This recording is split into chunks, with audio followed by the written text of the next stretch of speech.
Welcome back to our channel. তোমরা কেমন আছো? আই হোপ সকলে ভালো আছে, আর আমিও ভীষণ ভালো আছি। পিছনের ব্যাকগ্রাউন্ড আর আমাদের দেখে বুঝতে পারছো আজকে ভিডিওটা অনেকটা ইন্টারেস্টিং হতে চলেছে। টাইটেল আর থাম্বনেল দেখে বুঝতে পেরেছো যে আজকে ভিডিওটা কি হতে চলেছে। তো আজ আমরা চলে এসেছি দীঘা।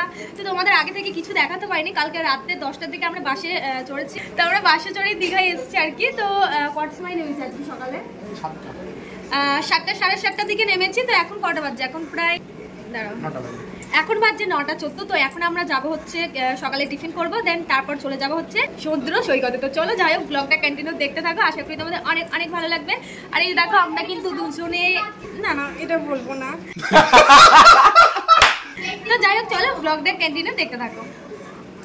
ঘর থেকে বার হয়ে চলে আসলাম প্রথমেই আমরা টিফিন খেতে। তোমাদের তো আগেই বললাম আগে টিফিন খেয়ে তারপর আমরা সমুদ্র সৈকতে যাব একটু। তো সকালের টিফিন হিসেবে নিয়েছিলাম ঘুগনি মুড়ি, আর তোমাদের তো বলতেই ভুলে গেছি সাথে করে কিন্তু আমার বোনকেও নিয়ে এসেছি। তো এই যে দেখো বোন কিন্তু আমার পাশেই বসে বসে খাচ্ছে আর আমরাও খাচ্ছি। আর ঘুগনি মুড়ি আমার ভীষণ ভালো লাগে। এখানে কিন্তু এক বাটি দিয়েছি মুড়ি, আমি কিন্তু সবটা খেতে পারিনি, অ্যান্ড আমার বোনও খায়নি, ওগুলো ফেলাই গিয়েছে। তো যাই হোক তারপর কিন্তু আমরা চলে হচ্ছে সমুদ্র সৈকতে। আজকে তো আমি ভীষণ মজা করবো এবং খুবই এক্সাইটেড, যেহেতু লাইফের ফার্স্ট টাইম আমি দীঘায় আসলাম, আগে কখনোই আসিনি। তো এই হচ্ছে প্রথম আমার দীঘা দেখা হবে আর কি। তো ফাইনালি আজ আমরা কিন্তু দীঘায় চলে এসেছি। আর এই যে দেখো আমরা কিন্তু জলেও নেমে পড়েছি। আর তোমরা কি একটা জিনিস ফলো করছো? তোমরা প্রথমে দেখলে যে আমি একটা ফুল প্যান্ট পরেছিলাম, দেন ওই প্যান্টটা আমি ভেজাবো না বলে তারপর আবার ওখান থেকে একটা হাফ প্যান্ট কিনে তারপর এই যে দেখো পরে আবার আমি এখানে আসলাম আর কি। আর আমার শুধু পাগলামোটা দেখো, আমি জলে নেমে কি করবো আমি নিজেই বুঝতে পারছি না। তার জন্য এরকম তোমাদের দাদাভাইয়ের সাথে একটু খ্যাপামো করছিলাম। আর তোমাদের দাদাভাই এদিকে কি করছে বলো তো? একটা রিলস করবো ভাবছিলাম, তার জন্য ওখানে জিনিস লিখছিল বলতে আমাদের রিলেশন কত বছর হয়েছে, তো সেটাই লিখছিল। তো একটা রিলস ভিডিও করব তার জন্যই। তো ভিডিওটা করতে গিয়ে আমি সত্যি করতে পারিনি, কারণ ক্যামেরা ধরতে পারছিলাম না। তো যাই হোক এই যে দেখো আমরা তিনজনে এক জায়গায় হয়েছি। আর সত্যি কথা বলতে আমরা তিনজনে কিন্তু ভীষণ মজা করেছি। তোমরা ব্লগটা কন্টিনিউ করতে থাকো, দেখতেই পাবে সবকিছু যে আমরা কি করেছি, কোথায় গিয়েছি। আর আজ ব্লগটা একটু বড় হয়ে গেছে, তোমরা একটু ম্যানেজ করে ধৈর্য ধরে দেখো, ঠিক আছে? আর এদের দুজনের মজা দেখো, তোমাদের দাদা ভাইয়ের কাঁধে উঠে পড়েছে আমার বোনও। তো ওটা দেখে আমিও বলছি আমিও উঠবো তোমার কাঁধে, তার জন্য তোমাদের দাদা ভাইয়ের কাঁধে কিন্তু আমি উঠে পড়ছি। এইভাবেই কিন্তু আমরা তিনজনে ভীষণ মজা করেছি। আর এই যে দেখো আমরা কিন্তু জলেও নেমে পড়েছি আর কি, আমরা কিন্তু ভিজেও গেছি। আর সত্যি কথা বলতে সমুদ্রের যা ঢেউ কি বলবো, পুরো মানে ক্যামেরা নড়িয়ে দিচ্ছে এরকম অবস্থা। আমি তো পড়েই গেলাম। আর ফোনের জন্য আমরা কিন্তু একটা কভার নিয়ে নিয়েছি, কারণ হচ্ছে কি সমুদ্রে আসলে জল তো আসবেই ফোনে, তার জন্য ফোনে যাতে জল না পড়ে তার জন্য একটা কভার দিয়ে দিয়েছি। আর আমরা তো দৌড়ে বেড়াচ্ছি আর কি, বুনো আর আমি। আর তোমাদের দাদাভাই কিন্তু এক জায়গাতে বসে আছে আর কি।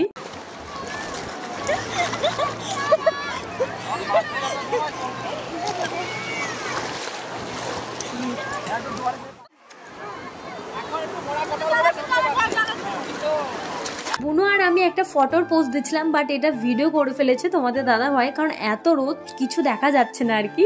আর আমার মজাটা দেখো, ওই রকম যতবার ঢেউ এসছে আমি কিন্তু ওইভাবেই লাফ মেরেছি, তারপর শুয়ে পড়েছি। এইরকম আমার তো ভীষণ মজা লাগছিল। আমরা কিন্তু স্নান টান করে এখন চলে যাচ্ছি আমাদের রুমে। আবার ঘরে গিয়ে স্নান করতে হবে, কারণ এখানে এত বালি, স্নান করার তো কোনো কায়দায় নেই। জামা প্যান্টে পুরো বালিতে ভর্তি, গালগুলোয় হাত দিচ্ছি, পুরো মানে কিচকিচ করছে এইরকম। তো ঘরে গিয়ে আবার স্নান করতে হবে। তো গাইস এই মাত্র সমুদ্র থেকে আসলাম, স্নান টান করে শান্ত হয়নি, গায়ে পুরো বালিতে ভর্তি। তো এই যে দেখো এখন আমি ভিজে গায়ে দাঁড়িয়ে আছি। তো এখন বাথরুমে গিয়েছে বোন, তারপর তোমাদের দাদাভাই যাবে, তারপর আমি যাবো। এখন ভিজে গায়ে দাঁড়িয়ে আছে, আমার আবার ঠান্ডা লেগে যাবে, তার জন্য তাড়াতাড়ি চলে এসেছি। আর এই যে দেখো গেঞ্জিটা ভিজে কিন্তু, ঠিক আছে দেখে হয়তো মনে হচ্ছে না, বাট গেঞ্জিটা ভিজে। আর আর আর আর তো যাই হোক এরপর কি করবো তোমরা দেখতে থাকো।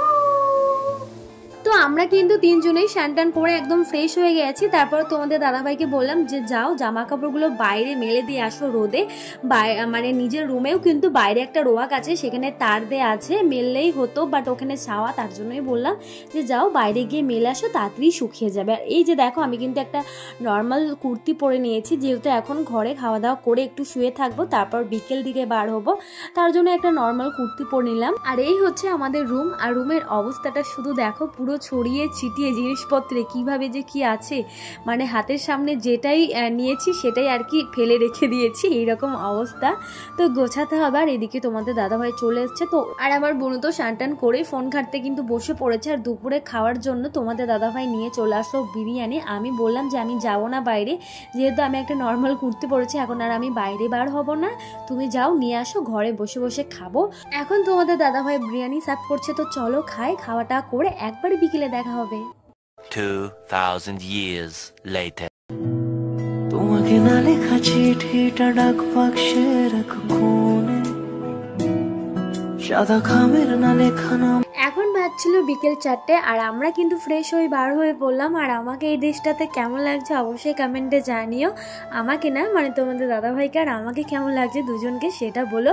আর এই যে দেখো এক প্যাকেট কুরকুরে নিয়েছে, তো তোমাদের দাদাভাই একবার আমার মুখে দিচ্ছে আর একবার আমার বোনের মুখে দিচ্ছে। তো এখন আমরা তিনজনে টুকটুক করে হাঁটতে হাঁটতে চলে চললাম সমুদ্র সৈকতে। আর তোমাদের দাদাভাই তো ঘুম থেকে একদমই উঠতে চাইছিল না, ওর চোখ মুখ দেখে বুঝতে পারবে। তো আমি তো জোর জবরদস্তি করে তুলিয়ে চলে আসলাম সমুদ্রের কাছে। তো এই যে দেখো কোথায় জল ছিল আর কোথায় জল চলে এসছে। যখন আমরা স্নান করে রুমে গেছিলাম তখন তো জল কোথায় ছিল, আর এখন 4টের সময় এসে দেখছি পুরো পাথরের উপর দিয়ে জল চলে আসছে। আর জলের কেমন ঢেউ তোমরা শুধু দেখো। আর আমি তোমাদের এটাই দেখালাম, এত ঢেউয়ের মধ্যে কতগুলো ছেলে পিলে ওখানে নেমেছে আর কি। আমার তো দেখেই ভয় লাগছিল সত্যি কথা বলতে, কারণ এই জিনিসগুলো আমার একটু বেশি ভয় লাগে। তার জন্য দুপুরে আমরা স্নান করেছি, বেশি দূর যাইনি আর কি, কাছাকাছি ছিলাম। কারণ আমি ইউটিউবে ফোনে দেখেছি যে দীঘা এসে অনেক মানুষকে তলিয়ে নিয়ে গেছে, কেউ ডুবে গেছে, এই ভিডিওগুলো আমার সামনে এসছে। তার জন্য আমি আরো ভয়ে আছি আর কি, ভয়ে ছিলাম বা ভয়ে আছি, তার জন্য বেশি দূর যাই না। আর ওই ছেলেগুলোর বলতে হবে সাহস আছে, কারণ এত ঢেউর মধ্যে ওরা সমুদ্রের মাঝখানে গিয়েছে, মানে ভাবা যায়। তারপর আমরাও আস্তে আস্তে চলে আসলাম পাথরের কাছে আর কি, সমুদ্রের কাছে কিছুটা দূরে আমাদের থেকে।